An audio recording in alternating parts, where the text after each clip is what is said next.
Delhi NCR में air quality index 338 से तजावुज कर गया है। दिल्ली की हवा बेहद ख़राब ज़ुमरे में पहुंच चुकी है। दिल्ली में लोगों को सांस लेने में दुश्वारियों का सामना करना पड़ रहा है। इसी के पेश नज़र कई इलाकों में टैंकरों से पानी का छिड़काव किया जा रहा है। दिल्ली एनसीआर के अवाम को फ़िज़ाई आलूदगी से फ़िलहाल राहत मिलती नज़र नहीं आ रही।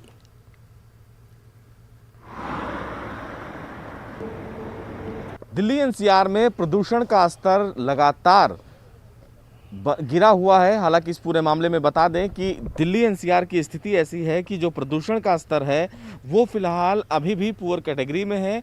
अगर एयर क्वालिटी की बात करें तो दिल्ली की एयर क्वालिटी इंडेक्स जो है वो 338 यानी कि 300 से पार की गई है, और वहीं नोएडा की जो एयर क्वालिटी इंडेक्स है वो भी फिलहाल 200 से ऊपर है। यानी कि कहीं ना कहीं इस पूरे मामले में जो प्रदूषण का स्तर है वो तेज़ी से फिलहाल ख़राब हो रहा है। वजह यही है कि जो पराली जलाई जा रही है पड़ोसी राज्यों में, उसकी वजह से फिलहाल दिल्ली एनसीआर में एयर पोल्यूशन का जो लेवल है वो लगातार बिगड़ता जा रहा है। इस समय हम देख सकते हैं, आप राष्ट्रपति भवन के सामने भी खड़े हुए हैं, पूरा का पूरा जो इलाका नज़र आ रहा है वो यही है कि ये स्मॉग नहीं है, फिलहाल पोल्यूशन है, जो जिसकी सबसे बड़ी वजह पराली बताई जा रही है। हालांकि इस पूरे मामले में केंद्र सरकार और राज्य सरकारों की तरफ से कदम उठाए जा रहे हैं, लेकिन एहतियातन साफ तौर से जहां एक और कोरोना की वजह से लोग परेशान हैं, वहीं अब एयर पोल्यूशन के खराब स्तर को देखते हुए कहीं ना कहीं लोग परेशान हैं। हवा जो है वो जहरीली हो रही है, जिसकी वजह से जो बुजुर्ग हैं, जो बच्चे हैं, वो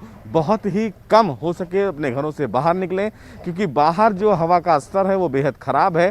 पुअर क्वालिटी में जो प्रदूषण के पैमाने हैं वो नज़र आ रहे हैं। सबसे महत्वपूर्ण बात इस मामले में ये भी है कि जिस तरह पराली पड़ोसी राज्यों में जलाई जा रही है, उसकी वजह से जो धुआं हो रहा है वो कहीं ना कहीं बहकर फिलहाल दिल्ली एनसीआर की तरफ आ रहा है, जिसकी वजह से प्रदूषण का जो स्तर है वो लगातार खराब हो रहा है। साफ तौर से इस पूरे मामले में सुप्रीम कोर्ट की तरफ से जो बनाई गई कमेटी है वो कमेटी फिलहाल इस मामले में तमाम जो राज्यों के मुख्य सचिव हैं उनसे बात करेगी, लेकिन फिलहाल दिल्ली एनसीआर के लोगों को अभी भी प्रदूषण से राहत मिलती हुई नजर नहीं आ रही है।